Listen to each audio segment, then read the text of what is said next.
ನಮಸ್ಕಾರ ವೀಕ್ಷಕರೇ, welcome to ನಮಸ್ತೆ ಇಂಡಿಯಾ ಕುಕಿಂಗ್ ಚಾನಲ್. ಇವತ್ತು ನಮ್ಮ ಚಾನಲ್ನಲ್ಲಿ ಗುಜರಾತ್ ಮತ್ತು ರಾಜಸ್ಥಾನದಲ್ಲಿ ತುಂಬಾನೇ ಫೇಮಸ್ ಆದ ಮೊಹನ್ತಾಲ್ ಸ್ವೀಟ್ ರೆಸಿಪಿ ಮಾಡೋದು ಹೇಗೆ ಅನ್ನೋದನ್ನ ನೋಡೋಣ.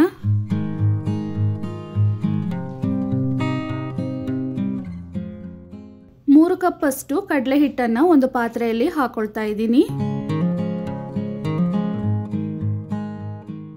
ಇದರಲ್ಲೇ 1/4 ಕಪ್ ಅಷ್ಟು ಕರಗಿಸಿರುವ ತುಪ್ಪವನ್ನು ಹಾಕ್ತಾ ಇದ್ದೀನಿ. ಅದೇ ರೀತಿ 1/4 ಕಪ್ ಕಾಯಿಸಿ ತಣ್ಣಗೆ ಮಾಡಿರುವ ಹಾಲನ್ನು ಹಾಕ್ತಾ ಇದ್ದೀನಿ. ಇದನ್ನ ಚೆನ್ನಾಗಿ ಮಿಕ್ಸ್ ಮಾಡ್ಕೊಬೇಕು.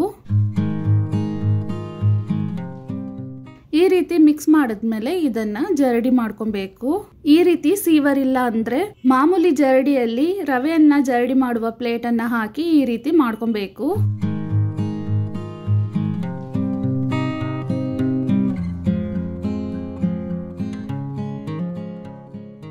ಕೈಯಲ್ಲಿ ಒತ್ತಿ ಹಿಟ್ಟನ್ನ ಈ ರೀತಿ ಮಾಡಿದಾಗ ಬೇಗನೆ ಜರಡಿ ಆಗತ್ತೆ.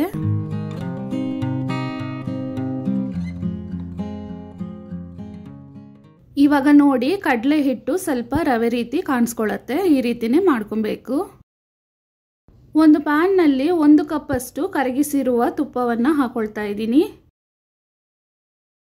ಇದರಲ್ಲೇ ಜರಡಿ ಮಾಡಿರುವ ಕಡಲೆ ಹಿಟ್ಟನ್ನು ಹಾಕ್ತಾ ಇದ್ದೀನಿ. ಸ್ಟವ್ ಅನ್ನ ಲೋ ಮತ್ತು ಮೀಡಿಯಂ ಫ್ಲೇಮ್ ನಲ್ಲೇ ಇಟ್ಟು ಈ ಹಿಟ್ಟು ಕಂದು ಬಣ್ಣ ಬರೋವರೆಗೂ ಚೆನ್ನಾಗಿ ಬಾಡಿಸ್ಕೊಬೇಕು.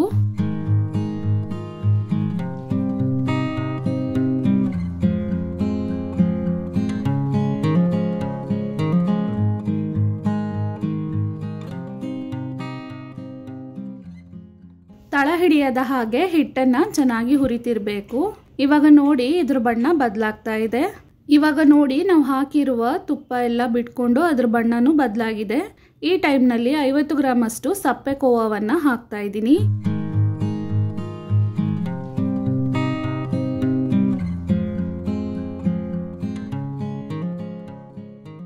ಕೋವಾವನ್ನು ಹಾಕಿದ್ಮೇಲೆ ಚೆನ್ನಾಗಿ ಮಿಕ್ಸ್ ಮಾಡ್ಕೊಳ್ಳೋಣ.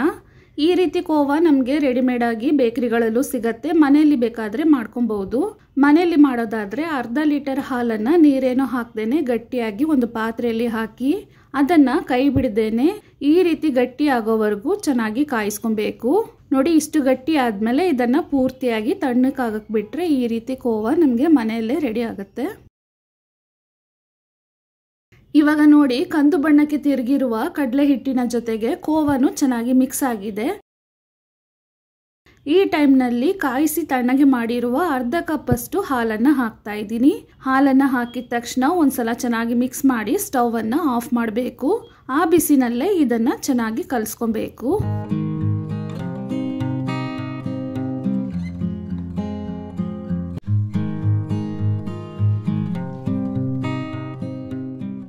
ಈ ಮಿಶ್ರಣವನ್ನ ಒಂದ್ ಕಡೆ ಹಾಗೇನೆ ಇಡ್ತಾ ಇದ್ದೀನಿ.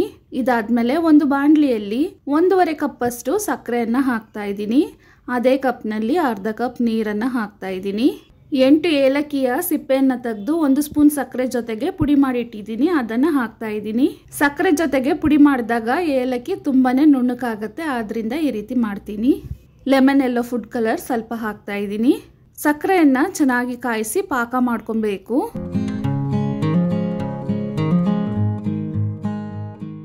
ನೋಡಿ, ಈ ರೀತಿ ಒಂದೆಳೆ ಪಾಕ ಬರೋವರೆಗೂ ಸಕ್ಕರೆಯನ್ನ ಚೆನ್ನಾಗಿ ಕುದಿಸ್ಕೊಬೇಕು. ಮೊದಲೇ ಮಾಡಿರುವ ಕಡಲೆ ಹಿಟ್ಟಿನ ಮಿಶ್ರಣವನ್ನ ಇದರಲ್ಲಿ ಹಾಕಿ ಚೆನ್ನಾಗಿ ಕಲಿಸ್ಕೊಬೇಕು.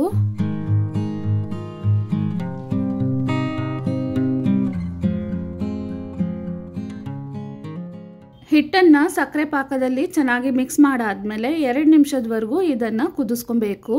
ಕೈ ಬಿಡದೇನೆ ತಳ ಹಿಡಿಯದ ಹಾಗೆ ಮಿಕ್ಸ್ ಮಾಡ್ತಿರ್ಬೇಕು.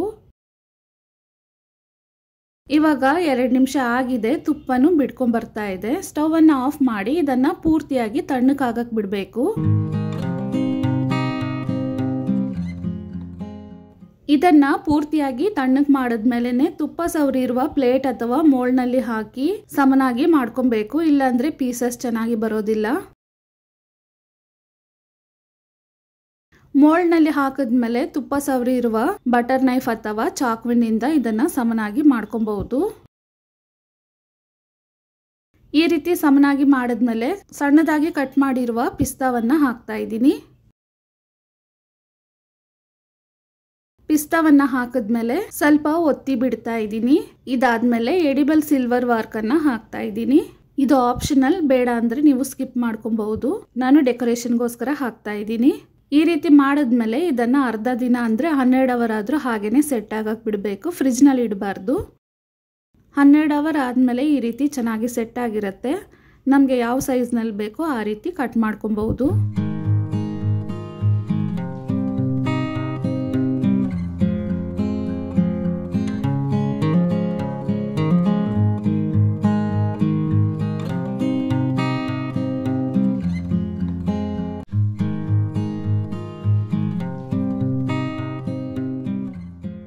ತುಂಬಾನೇ ರುಚಿಯಾದ ಮತ್ತು ಎಲ್ಲರಿಗೂ ಇಷ್ಟವಾಗುವಂತಹ ಮೋಹನ್ ಥಾಲ್ ಸ್ವೀಟ್ ರೆಸಿಪಿ ಇವಾಗ ರೆಡಿಯಾಗಿದೆ.